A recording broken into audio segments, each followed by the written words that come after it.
this is the restaurant itself. It's really nice. Spacious. There's a few people there. A lot of seats. You can see that this sort of restaurant at one point was truly a big deal, right? Yeah. Look at all the seats. You can just see on the corner over here, the corner of the buffet. See it? Yeah. Just barely. And look at the flooring, how they've changed. The flooring is different. So you can see there's a clear, what would you call that? Delineation between where the buffet ends and the soft carpeting where you begin to enjoy your buffet begins.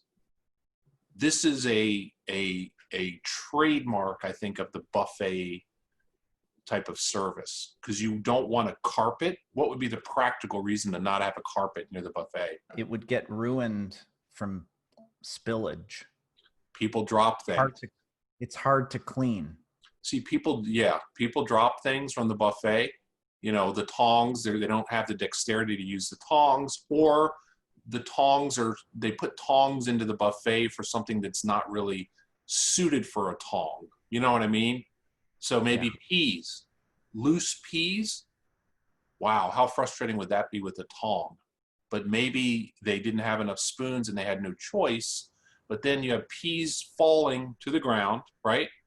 From the buffet to the ground. And no one's going to walk over peas. They're not going to step over the peas. They're just going to grind them into the floor, you know, with their Velcro shoes.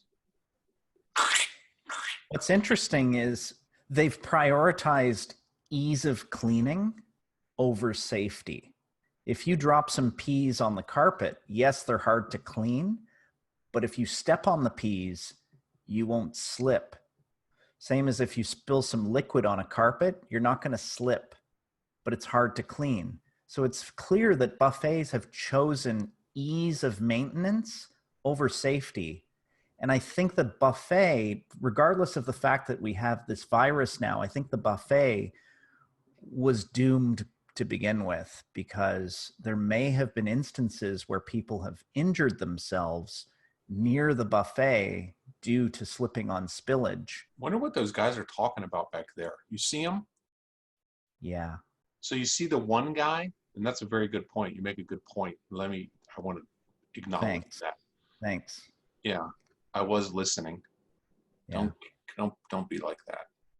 Okay. So the guys in the back, though, if you notice, the one guy's on the edge, so he can get to the buffet quicker. The other guy is slid in to the he's sitting at the very end of might even have his legs outstretched. I think the guy that slid in definitely has turned his body to the side so that he can put his feet up on the bench. Yeah. And I think that he's done this because he's already had enough to eat and he's feeling really full, and turning and pivoting to the side and putting his legs up gives him relief from his full stomach. Yeah, that's exactly what I was going to say. Yeah, he's done. It's like he's signaling with his body language, I'm full. I've had enough from the buffet. But the other guy is more in a cat-like posture, sitting at the edge like this, ready, watching the buffet, like gauging the level of activity, so that there's one item left he wants on the buffet, right? And he's like, and he sees like a space, and he's like, he goes up to the buffet. He may walk pretty fast through the carpet, and then as soon as he takes a step from the threshold of the carpet to the tile, he slows his gait, right? Because he knows treacherous terrain to get to the buffet, right? But there's always that one item that you're like, you know, have you ever heard this when you go with people to a buffet? I'm going back. Oh, yes. I'm going back for that. They've seen it. They didn't have room on their plate. The plate was stacked high. Probably they didn't create a strong foundation for the stacking. So they knew if they placed that last item on the apex, it would tumble off. So they know, they're like, oh, I'm coming back for you. They say it mentally in their head. You know what I mean? Yeah. And then they go back and they sit on the edge of the booth. I could speculate that the guy who's sitting inward and has his legs up, he probably ate much quicker than the person that he's with who's still eating. And I could speculate that his method of getting things from the buffet, he might have been one of those people that goes and gets a bowl of soup, puts it on the table, and then goes back and gets some things on a plate.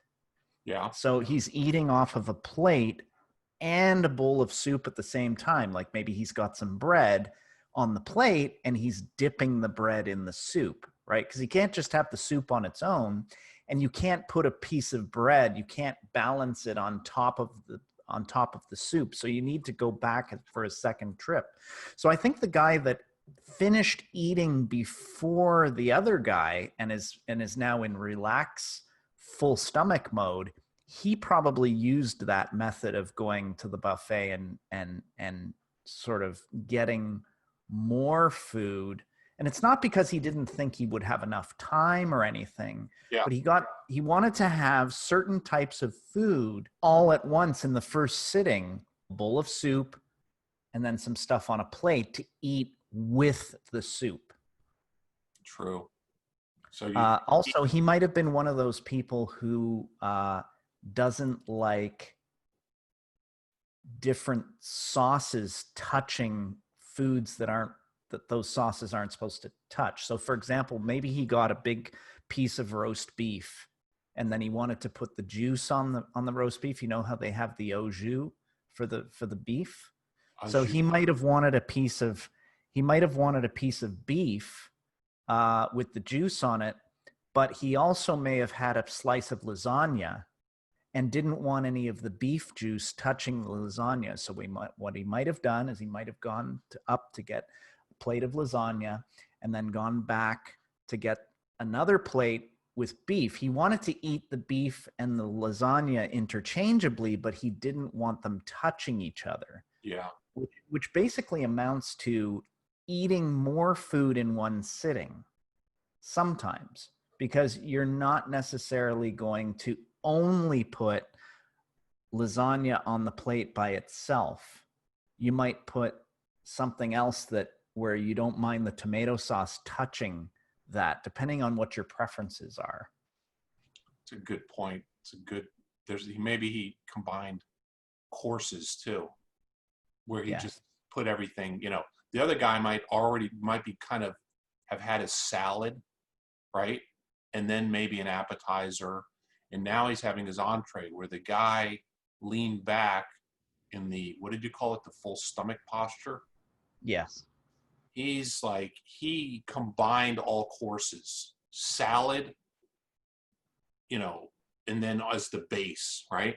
Like the hierarchy of like this, and then some salad, and then he dumped other stuff on top of that, other stuff on top of that, other stuff, all the courses mixed into one. It wasn't a dining experience for him, right? He wasn't like, ooh, a salad. Hey, may I have a glass of white wine to pair with my salad? He's just like, look, I got a certain amount of time. The buffet's busy. I got to knock it out. And I need to do it all at once so I can sit back in the booth and relax. And that's exactly what he's done. And I did notice another person back there. I don't see her or him. Yeah. I can't tell. Looks like maybe a book. I can't. Like she has a book or a laptop. Maybe it's a laptop and she's writing a book. One more thing that I'd like to say about this picture, and that is I noticed that it was taken on what appears to be a very, very sunny day, and they have the blinds closed. And the blinds are causing this interesting reflective effect on the ceiling, which makes it look dirty. Oh, And yeah. I just wanted to point out to anybody who might think that the ceiling is dirty, I think it's the way the light is reflecting on the ceiling. I don't think the ceiling's actually dirty.